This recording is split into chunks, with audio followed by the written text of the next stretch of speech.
السلام علیکم ورحمۃ اللہ وبرکاتہ نحمده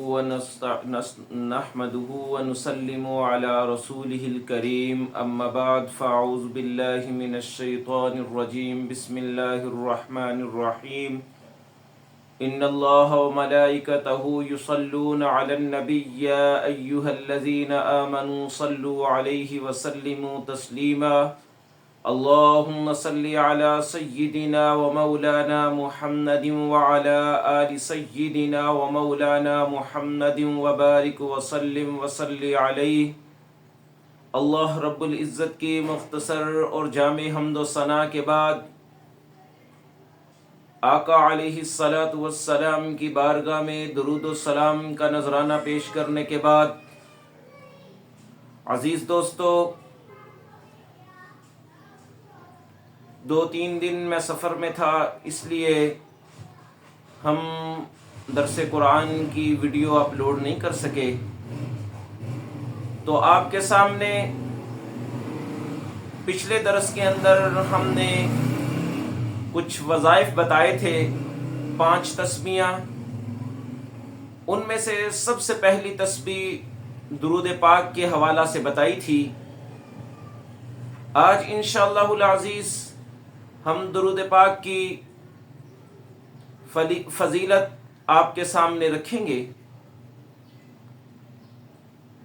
آقا علیہ الصلاۃ والسلام نے ارشاد فرمایا کہ جو میری ذات پر ایک دفعہ درود پاک پڑھتا ہے تو اللہ رب العزت اس شخص کو درود پاک پڑھنے کی وجہ سے 10 نیکیاں عطا کرتے ہیں، 10 گناہ معاف ہوتے ہیں اور اللہ رب العزت اس کے 10 درجات کو بلند فرماتا ہے۔ اور ایک روایت میں آتا ہے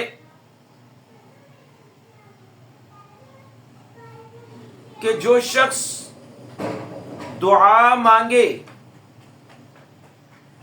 اور اس کے اول آخر آقا علیہ الصلاۃ والسلام کی ذات پر درود پاک پڑھے تو اللہ رب العزت اس کی دعا کو کبھی رد نہیں فرماتے۔ یعنی کہ اس روایت سے پتہ چلتا ہے کہ اگر آپ نے اپنی دعا کو اللہ کی بارگاہ میں مقبول کروانا ہے، آپ چاہتے ہیں کہ ہماری دعا رد نہ ہو، ہماری دعا کو اللہ رب العزت قبول فرما لے اپنی بارگاہ میں، تو پھر آپ کے اوپر لازم ہے کہ آپ اس دعا کے اول آخر درود پاک ضرور پڑھیں۔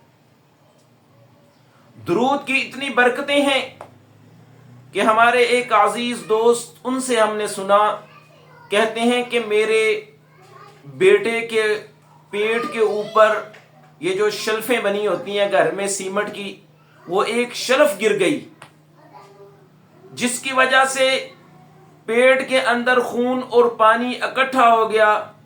ہم ایک ہاسپٹل میں ایک ڈاکٹر صاحب کے پاس لے گئے، انہوں نے کہا یہ میرا کیس نہیں ہے، آپ چلڈرن میں لے جائیں لاہور۔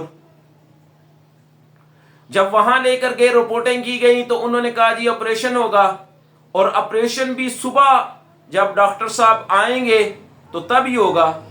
وہ کہتے ہیں میں پریشانی کے عالم میں، اب صبح تک پتہ نہیں کیا ہوگا۔ میں نے عشاء کی نماز پڑھی، میرے دل میں درود پاک اللہ تعالیٰ نے ڈالا کہ میں درود پاک پڑھوں، تو میں درود پاک پڑھتا رہا، ساری رات بیٹھ کے درود پاک پڑھتا رہا۔ صبح فجر کی نماز ہوئی، نماز پڑھی، نماز پڑھنے کے بعد پھر درود پاک پڑھتا رہا۔ جب 8 بجے ڈاکٹر صاحب آئے، انہوں نے رات والی رپورٹیں دیکھیں تو انہوں نے کہا دوبارہ رپورٹیں کروائی جائیں۔ جب دوبارہ رپورٹیں ہوئیں تو وہ رپورٹیں کلیئر آئیں، اور ڈاکٹر صاحب نے مجھے بلایا، اور بلانے کے بعد مجھے کہا کہ بھائی آپ کیا کرتے رہے ہیں؟ رات والی رپورٹیں بتلا رہی ہیں کہ آپریشن 100% ضروری ہے، لیکن اس ٹائم جو رپورٹیں ہوئی ہیں وہ کہہ رہی ہیں آپریٹ کی ضرورت ہی نہیں ہے۔ تو انہوں نے کہا میں نے تو کچھ نہیں کیا۔ تو انہوں نے کہا نہیں پھر بھی بتائیں. انہوں نے کہا میں عشاء کی نماز پڑھ کر آقا علیہ الصلاۃ والسلام کی ذات پر درود پاک پڑھتا رہا ہوں، اور شاید اللہ تعالیٰ نے اس درود کی برکت سے میرے بیٹے کو جو ہے نا وہ آپریٹ سے بچا لیا، اور میرے بیٹے کی رپورٹیں کلیئر آ گئی ہیں.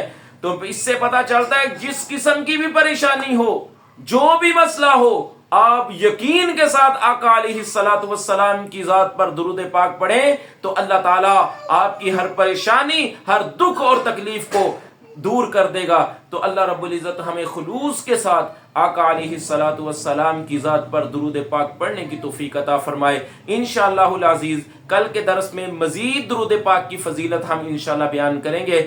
دعا ہے کہ اللہ تعالیٰ جو سنا گیا ہے، جو سنایا گیا ہے، اس پر عمل کرنے کی توفیق عطا فرمائے.